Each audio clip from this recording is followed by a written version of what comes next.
সব কিছুতে আমি বড়, আমি বুঝি, আমি বাড়ি। যে একটা ভাব আছে না, এটা সত্য গোলা, এটা কবিরা গোলা, বাকি কি কবিরা গোলা, একটাও কলম হয়ে যাওয়া যায়।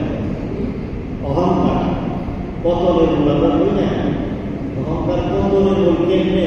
অহংকারের কারণে কবিরা গোলা হয়, কবিরা গোলার কারণে কলম পয়দা হয়, কলম পয়দার কারণে সে আল্লাহ কিরা করেছে রে, আল্লাহর পথে করেছে রে, সে জাহান্নামের পথে চলে। এই জন্য তার পতন হয়ে যায়।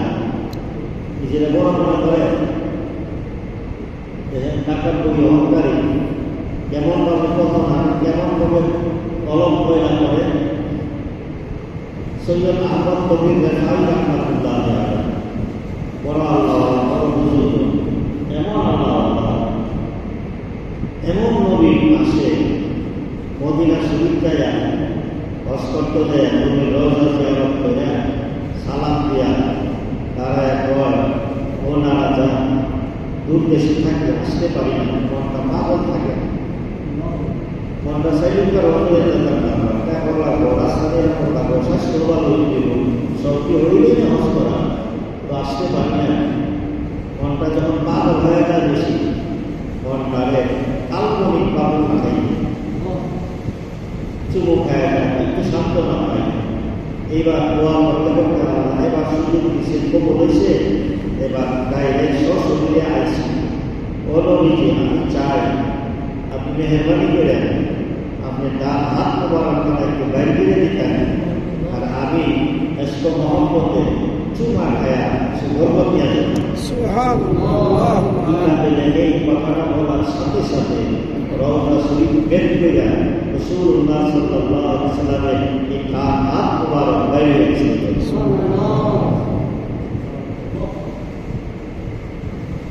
ওই বছর 90,000 মানুষ মদিনাতে হজে ছিল, সকলেই সাল্লাল্লাহু আলাইহি ওয়াসাল্লাম উনি চুমা খায় বসে রয়েছে। কত বড় আল্লাহ, কত বড় নবী আছে, নবীর দরবারে ডাক দেওয়ার সাথে সাথে নবী হাত বের করে রেখেছে। এই লোক একটি এতে হাইওয়েতে হাঁটতেছে, একটা সরু চিপা, এক সাইডে কুকুর আর সাইডে কুড়ি, দুইজন একসাথে গাড়িটা পার হতে পারবে না, ধাক্কা একজন এক কাদা তুলে নিল, কুকুরটাও সামনে পারে না, উনিও সামনে পারে না, দুইজন দুই মাথা দাঁড়াই গেছে। অনেকক্ষণ সময় জল হয়ে গেছে না, এই বুজুর্গ কুকুর কয়ে, কুকুর তুই নিচে দাঁড়ান নাই, আমি উপরে দাঁড়াইলে দাঁড়াইলে পারবো। সুবহানাল্লাহ, আল্লাহ তাআলা কুকুরের জবান খুলে দিয়েছে, কুকুরের কথা বলতে আরম্ভ করছে। কুকুরের মুখে এটা কইলেন, বরং আমি নিচে যাই, উপরে যায়। আপনার এই কথা বলার দ্বারা তো বোঝা যাইতেছে আপনার ভিতরে অহংকার ব্যাপার বেশি। আপনি মানুষ, আপনি বড়, আমি কুত্তা, আমি ছোট্ট, তুচ্ছ মনে করে আল্লাহ বলছেন আমি মানতে যাইতাম, আর আপনি বলে এখন তো বুজুর্গ চিন্তা করে পারে আমি টাকা পড়ি অহংকারী করে বলছি, বরং আমি জন্য বলছি আমার একটু করে নামাজ পড়তে হবে। নামাজ পড়তে গেলে জায়গা ফাঁক লাগে, জামা ফাঁক লাগে, শরীর ফাঁক লাগে, তোমার দুনিয়ার নাই। এই জন্য বুঝি তুমি নিচে দাদা না ফাঁক বললেও কোনো অসুবিধা নাই, আমি উপরে দাদা একটু ফাঁক পবিত্র থাকি, নামাজ পড়তে হবে। এবার বুঝলাম আপনি নিচে না গেলে চেপকাদা নাফা লাগতে হবে, এই জায়গাটা ফাঁক হয়েছে, এটা এক বালতি পানি দেয়া, এক কলসি পানি দিয়ে আপনি দয়াটা চলতে আপনি যদি নিচে না যান আর না ফাঁক লাগেও এরপরও শরীর ফাঁক করার সুরত আছে। কিন্তু যদি আপনি উঠে না যান আর আপনার ভিতরে একটা অহংকার ঢুকে যায়, আমি তো উপরের যে শ্রেষ্ঠ, এই জন্য কিন্তু আমার ফোন করে দিচ্ছে, হিসেবে গেছে, বসে দেখেছি আপনি একটু বড়, এই বড় বাবা যদি আপনার মধ্যে আয় করে এই কবিরা গোটার কারণে, অহংকারের কারণে আপনার কোন জায়গাতে নাফা করে দিবা, আত্মাটাতে নাফা করে দিবা, ইডারে কিন্তু ফাঁক করবে, শরীরটাকে তো ফাঁক করাটা পানি দিয়া, আপনি দিলটারে কিন্তু ফাঁক করবেন।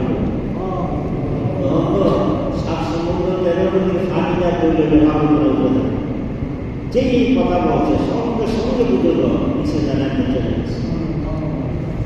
বুঝা গেল কি টাকা করে অহংকারী থাকলে মানুষের দিন নষ্ট হয়ে যায়। আর দিন নষ্ট হয়ে দুনিয়াতে যতই ক্যাটাগরি বাহাদুরি করুন না কেন আল্লাহ দরবারে কানা করিল মিলল না, তার জন্য জান্নাত নাই। কায়া খুলুল জান্নাতা আর কানা ফি কালবিহি ইসকার হাব্বাতি হারকালিন বিল কিবির। তো যার শরীরে একটা সরিষা দানা পরিমাণ এতটুকু অহংকার থাকবে সে সরাসরি জান্নাতে যাইতে পারবে না। এই অহংকারের শাস্তি হিসাবে তাকে জাহান্নামে যেতে হবে। এটা ভোগ করে অন্য নেকামল থাকলে সে জান্নাতে। এই টাকা পরি অহংকারের একটা আত্মা ভোগ, এটা আমার মধ্যে আসে, কিন্তু তোবা মুশকিল নেই। তোবা না করলে হাসর ময়দানে তোবা করার কোনো সুযোগ আছে নাই, মাফ করার কোনো সুযোগ নেই। এই জন্য আল্লাহ তাআলা বলেন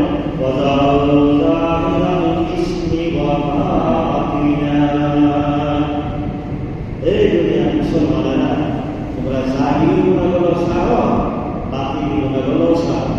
কারণ গুনাহ দ্বারা অন্তর ময়লা হয়ে যায়। আর অন্তর ময়লা আরো কি গুনাহ? টাকা পরি, অহংকারী, ক্রিয়া, কিনা, হিংসা, হাসাদ, আত্মগরিতা, এরপরিতা, শত্রুতানি, অন্যের বিপদ শেখায়ত করা, এই সমস্ত কবিরা গুনাহ করা আপনার বেশি গুরুত্ব হয়। যেগুলো তো আমরা শুনতেছি এগুলা সারার জন্য, ওইগুলা নিজে নিজে সারা যায় না। আত্মার রোগের চিকিৎসা যারা করতে পারে, দুনিয়ার জাহিরি হইলে জাহিরি ডাক্তার এমবিবিএসের কাছে যায়, কবিরাজের কাছে যায়, হোমিওপ্যাথি ডাক্তারের কাছে যায়, জাহিরি রোগ শরীরের যে রোগগুলা, ঠিক আত্মার কতগুলা রোগ আছে। এই রোগগুলার জন্য আত্মা যারা ডাক্তার আল্লাহওয়ালা হক্কানি পীর মাসারে যারা আত্মার চিকিৎসা করে, এই তাদের কাছে যায় নিজের রোগের কথা বলতে হবে। আর সেই অনুযায়ী কিছু আমল দিতে হবে।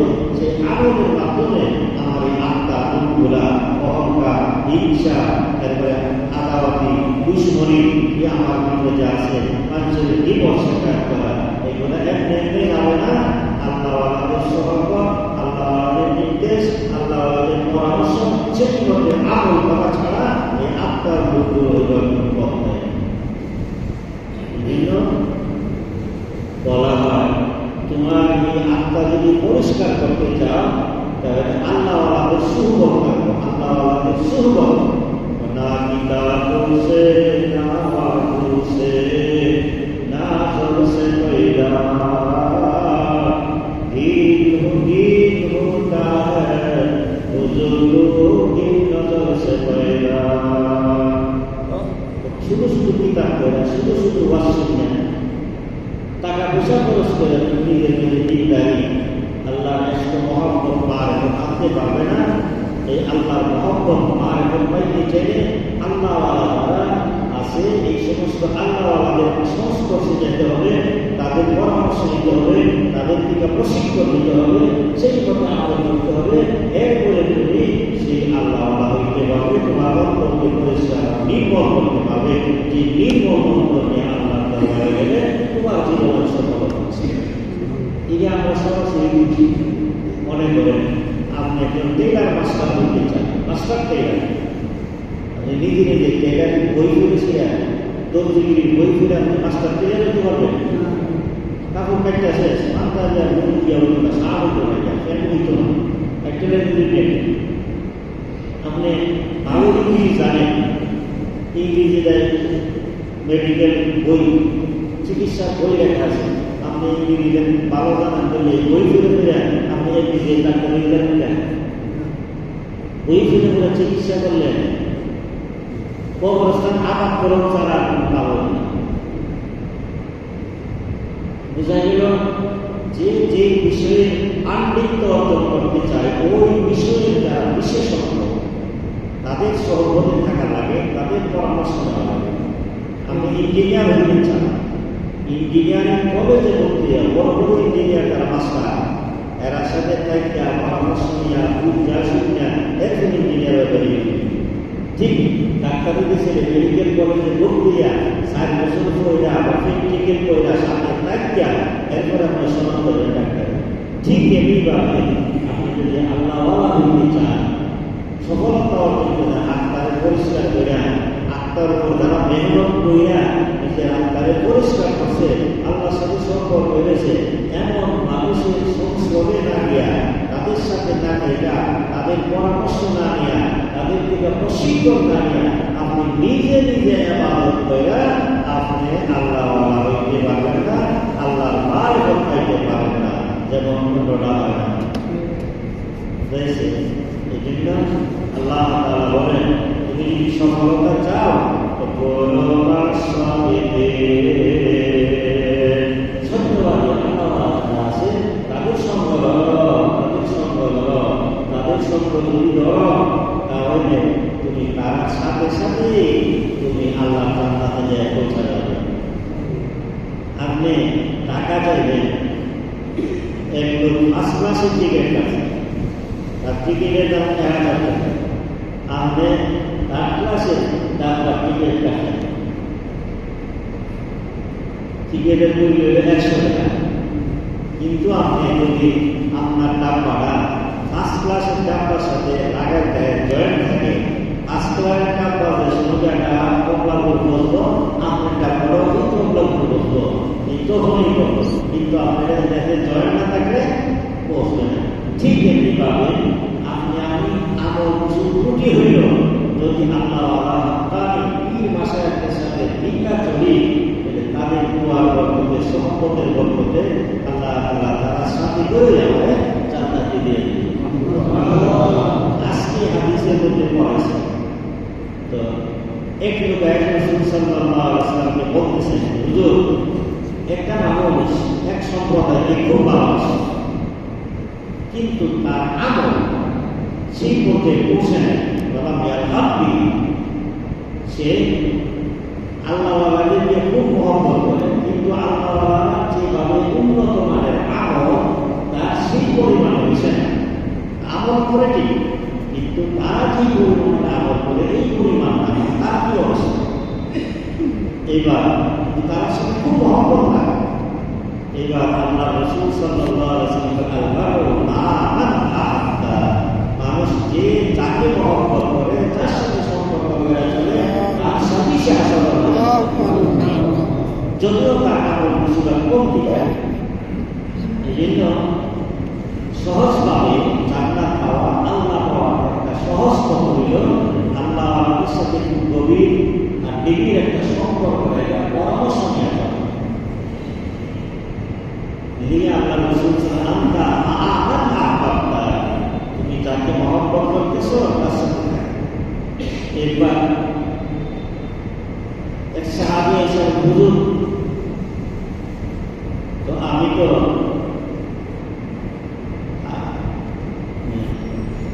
আপনারা মহব্বত করি, বারবার যেন মহব্বত করতেন। কি মহব্বত? হ্যাঁ, আল্লাহ রাসূলকে বড় মহব্বত। এরপরে আল্লাহ রাসূল ঠিক আছে, সত্যিকারের মহব্বত করো, সত্যিকারের মহব্বতের আনুগত্য করো, আর এইভাবে যদি আনুগত্য করো পার্সেন্ট অনুযায়ী তুমি আল্লাহ রাসূলের সাথেই থাকবে। এই হিসাবে আমাদের আত্মশুদ্ধি, দুনিয়ার অন্যান্য কাজের সাথে আত্মশুদ্ধি যে একটা জিনিস, এটা নেহাত একটা দরকারি জিনিস। এটা ছাড়া আমার সত্যিকারের মূল্যায়ন দরকার হবে না। আত্মশুদ্ধি না হলে মানুষের সত্যিকারের মানুষই হয়।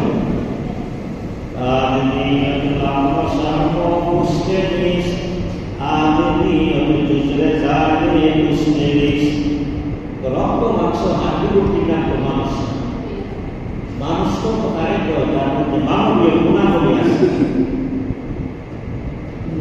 আল্লাহর হুকুম মানে আমাদের চলে, আর মানুষের যে গুণ, আল্লাহ রাসূল সাল্লাল্লাহু আলাইহি ওয়াসাল্লাম যে আখলাক, আদর্শ, এগুলা যার মধ্যে আছে সে হলো সত্যিকারের মানুষ। শরীরটা বডিটা ঠিক আছে, কিন্তু এর মধ্যে হিংস্র জন্তু জানোয়ারের মতো স্বভাব, মারামারি, কাটাকাটি করবে, রূপ, হিংসা, বিদ্বেষ, ইত্যাদি বড়া, এটা কি প্রকৃত মানুষ করব? সুন্দর হইলেই মানুষ হয়ে যায়। তো তার রসুল আদমি সাবুনে আহমদ মুজাহিদ হাম এক সাবুনে। তো মিয়া সুরতের নাম যদি মানুষ হইতো, আবু জেহেল আর মোহাম্মদ সাল্লাল্লাহু আলাইহি ওয়াসাল্লাম এক জাতের মানুষ হইল, পজিশন দুজনের সমান না। আবু জেহেল সে তো আবু জেহেল না, আসল নাম ছিল আবুল হাকাম, বুদ্ধির বাপ। কিন্তু যেহেতু সে দিক ধর্ম বুঝে না, এই জন্য মুসলমানের পক্ষ থেকে নবীর পক্ষ থেকে তার নাম হল আবু জেহেল। সে বড় লোকের বাপ। এই আবু জেহেল আসলে সুন্দর বান্দা, খুব বড় জ্ঞানী। এরপর আবু জেহেল আর নবীর সমান পজিশনে বোঝা গেল জাহিরি এই হইলেই মানুষ না, মানুষ আলাদা একটা জিনিস। যার বলা আদমি সাবুনে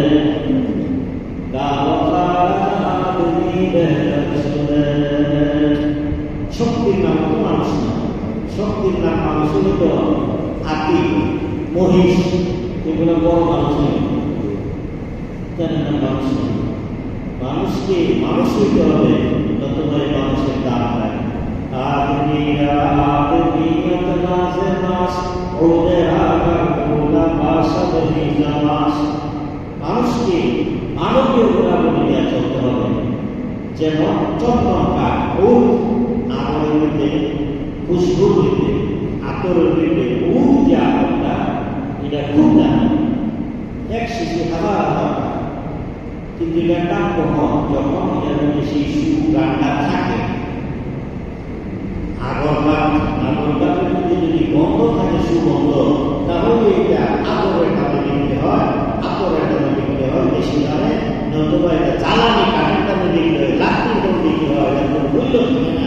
ঠিক মানুষের মধ্যে যদি মানবীয় গুণ না থাকে, আল্লাহ রাষ্ট্রমহব্বত মারেফত না থাকে, আল্লাহ ইবাদত না থাকে, ওই মানুষকে জাহান্নামের লাকড়ি হয়ে যাবে, কোনো মূল্য নাই।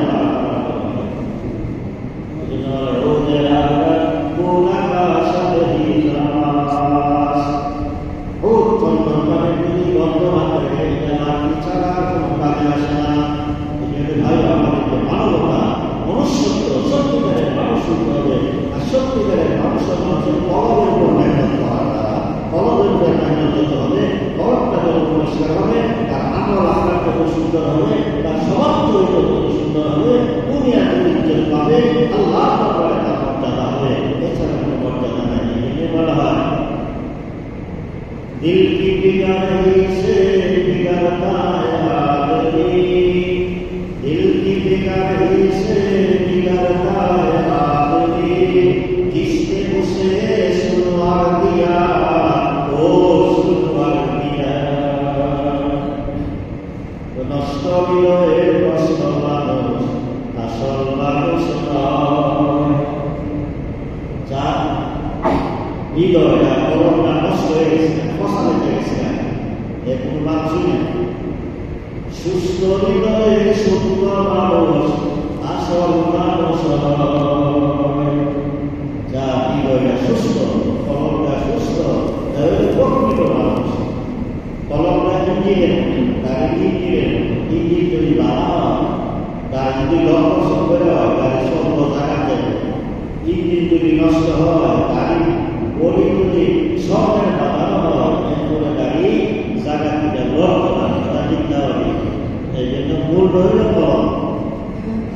জাহিরি শরীর ভালো থাকার জন্য আমরা অনেক চেষ্টা করি, অনেক করি, অনেক চিকিৎসা করি।